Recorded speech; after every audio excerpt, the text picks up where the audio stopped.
സുഹൃത്ത് എന്നെ ഒന്ന് സഹായിക്കാമോ? പിന്നെന്താ, ആളുകളെ സഹായിക്കുന്നതാ എന്റെ ഹോബി. എന്ത് സഹായം വേണമെങ്കിലും ചോദിച്ചോ, കാശൊഴിച്ച്. ഈ വീട്ടിലെ തോമാച്ചൻ എന്റെ ചങ്ങാതിയാ. ഞാൻ നാട്ടിൽ നിന്ന് വന്നിട്ട് കുറച്ച് ദിവസമായി. തോമാച്ചനെ ഒന്ന് കണ്ടുപിടിക്കാൻ സഹായിക്കാമോ? അതത്ര ഈസി അല്ലല്ലോ ആശാനെ. നന്ദൻ, അതാ പേര്. ഓ, നന്ദൻ. ഞങ്ങളും സുഹൃത്തുക്കളൊക്കെ തന്നെയാ. പക്ഷെ അത് പറഞ്ഞിട്ട് കാര്യമില്ല. നിൽക്കുന്ന നിപ്പിൽ ആരോടും പറയാ തോമാച്ചൻ മുങ്ങിക്കളെ. പിന്നെ പുള്ളിയുടെ ജോലി അതായതുകൊണ്ട് കുറ്റം പറയാനും പറ്റത്തില്ല. ഇവിടെ പിന്നെ നാട്ടിലെ പോലല്ല, വീട് അടച്ചിട്ടിട്ട് പോലും ഒരു കുഴപ്പമില്ല. ദേ ഇത് കണ്ടില്ലേ, ഇതുപോലെ പത്രങ്ങളൊക്കെ എത്ര കാലം വേണമെങ്കിലും ഇവിടെ തന്നെ കിടക്കും, ആരും എടുക്കൂല. പിന്നെ ഞാനിങ്ങനെ ഇടയ്ക്കൊക്കെ വന്ന് ഇതെടുത്ത് അകത്തേക്കിടും. ഛേദമില്ലാത്തൊരു ഉപകാരം. വെറുതെ മുറ്റത്ത് കിടന്ന് അറിയണ്ടല്ലോ. ഭക്ഷണം വല്ലതും കഴിച്ചായിരുന്നു ആശാനെ? സോറി നന്ദ. കഴിക്കാം. കഴിഞ്ഞ സമ്മറിന് തോമാച്ച ഇതുപോലൊരു മുങ്ങിട്ട് പൊങ്ങിയത് മഞ്ഞ് വീണപ്പഴ. അതുകൊണ്ട് തോമാച്ചനെ കണ്ടുപിടിക്കുമെന്ന് പറഞ്ഞാൽ കുറച്ച് ബുദ്ധിമുട്ടാണ്. അല്ല, നന്ദൻ എവിടാ താമസം? യഥാർത്ഥത്തിൽ താമസിക്കേണ്ടത് തോമാച്ചന്റെ വീട്ടിൽ തന്നെയാ. പക്ഷെ അതൊന്നും തുറന്നു കിട്ടണ്ടേ? തെളിച്ചു പറഞ്ഞേ. അതെ, എന്നെ നാട്ടിൽ നിന്ന് ഇങ്ങോട്ട് വരുത്തിയ തോമാച്ചൻ തന്നെ. പക്ഷെ പുള്ളിക്കാരൻ അറിയാതെ ചാടിക്കേറി വന്നത് എന്റെ തെറ്റ്. മനസ്സിലായി. ഇനി ഒന്നും പറയണ്ട. തലചായ്ക്കാൻ ഇടമില്ലേ മനുഷ്യപുത്ര, തെരുവിന്റെ ഇടനാഴി മിഴിപൂട്ടിയോ. ഇനി നമുക്ക് വിശദമായി പരിചയപ്പെടാം. ഞാനാണ് ന്യൂയോർക്കിലെ ഏറ്റവും അറിയപ്പെടുന്ന യുവകവി ഇട്ടിച്ചെന്നല്ലേ പാറ. വളരെ സന്തോഷം. ഞാനൊരു ചെറിയ കലാകാരനാണ്, ചിത്രങ്ങളൊക്കെ വരയ്ക്കാറുണ്ട്. ഓഹോ, എന്തൊരു നിമിത്തം. സ്വന്തം വർഗത്തെ കണ്ടെത്തുക, തിരിച്ചറിയുക, സംഘം ചേരുക, സംഘഗാനം പാടുക. ഏതായാലും താവളമില്ലാത്ത ഒരു കലാകാരൻ അമേരിക്കയിൽ അലഞ്ഞു തിരിയുക എന്നത് ഒരു കവിഹൃദയത്തിന് താങ്ങാവുന്നതിനപ്പുറമാണ്. നമുക്ക് വഴിയുണ്ടാക്കാം. എനിക്കിവിടെ നല്ലൊരു സുഹൃത്തുണ്ട്, മഹാനുഭാവൻ മാത്തുക്കുട്ടി. മാത്തുക്കുട്ടിച്ച എന്ന് ഞാൻ വിളിക്കും. നമുക്ക് അദ്ദേഹത്തെ ഒന്ന് പരിചയപ്പെടാം. വലിയ പുള്ളി, കാണാനൊരു മുരടന. പക്ഷേ കലയിലും സാഹിത്യത്തിലും പള്ളിക്കാര്യത്തിലും അദ്ദേഹം ഒരു മഹാനുഭാവൻ തന്നെയാണ്. അതിൽ അസൂയുള്ളവന്മാർ ഒപ്പിച്ച പേരാ മഹാനുഭാവൻ മാത്തുക്കുട്ടി.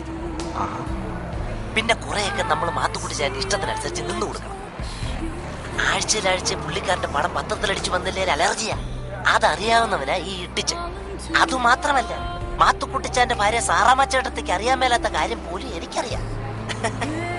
അതുകൊണ്ട് പത്രക്കാരോടൊക്കെ എനിക്ക് നല്ല ബന്ധമാണ്. ഞാനെന്തിനാ പൊങ്ങച്ചൻ പറയുന്ന നന്ദന് തോന്നുന്നു? ഇത് പൊങ്ങച്ചമല്ല കേട്ടോ, ഞാൻ വളരെ സിമ്പിളാണ്. എന്റെ പൊട്ടും പൊടിയും എന്നുള്ള കവിതാ സമാഹാരം വായിച്ചാൽ അത് മനസ്സിലാവും. എന്തായാലും നമുക്ക് മാത്തുക്കുട്ടിച്ചാനെ ഒന്ന് മീറ്റ് ചെയ്യാം.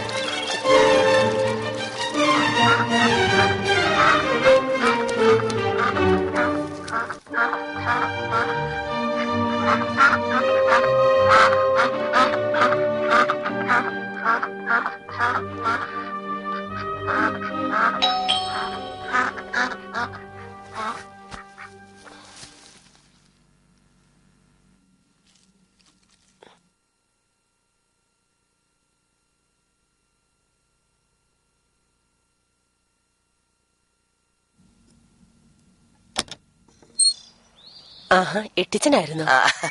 ഞാൻ അമ്മാമ്മയുടെ ഉറക്കം കെടുത്തിയോ? അച്ഛനില്ലേ? ബാക്ക് യാർഡിലുണ്ട്, കയറി ഇരുന്നാട്ടെ. എന്റെ ഒരു കൂട്ടുകാരനാ, ഈയിടെ നാട്ടിൽ നിന്ന് വന്നതാ, നന്ദൻ.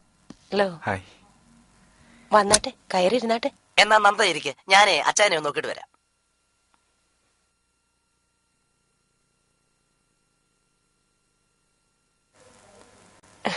ഇരുന്നാട്ടെ. ശരി.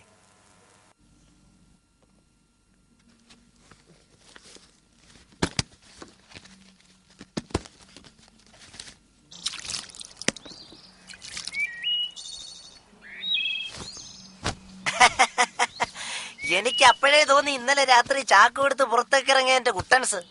നാട്ടിലാണെ നമുക്ക് എന്തിനെ പിടിച്ച് തിന്നാം. ഇവിടെ ഈ പാർക്കിൽ കൂടെ കിടക്കുന്ന താറാവിനെ പിടിച്ച് തിന്നാലുണ്ടല്ലോ സർക്കാർ പിടിച്ച് അകത്താക്കും. നിന്റെ അമ്മയുടെ സർക്കാര് ഇത് കൊളസ്ട്രോളിന് പറ്റിയ ഒറ്റമൂലിയാടാ. ഓ, അത് ശരി.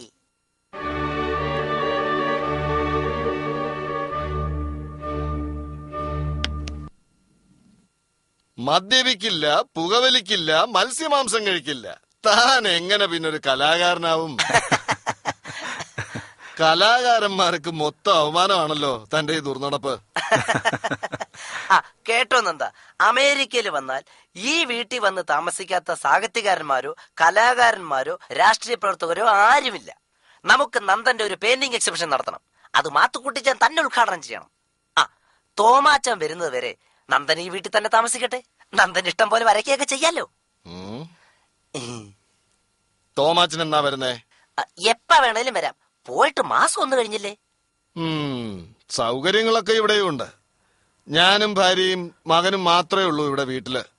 പിന്നെ വരയ്ക്കുന്നതിന് വീട്ടിൽ തന്നെ ഇരിക്കണമെന്ന് നിർബന്ധമൊന്നുമില്ലല്ലോ. നല്ല നല്ല സംഗതികളൊക്കെ പുറത്തുണ്ട്. അവിടൊക്കെ പോയിരുന്ന് വരയ്ക്കാമല്ലോ. ഓക്കെ. സാറാമേ,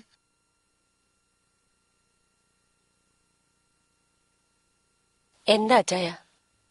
ഇദ്ദേഹം നാട്ടിൽ നിന്ന് വന്നതാ. കുറച്ചു ദിവസം ഇവിടെ കാണും. ആ മുറിയൊന്ന് കാണിച്ചു കൊടുക്ക. ശരി, വന്നാട്ടെ.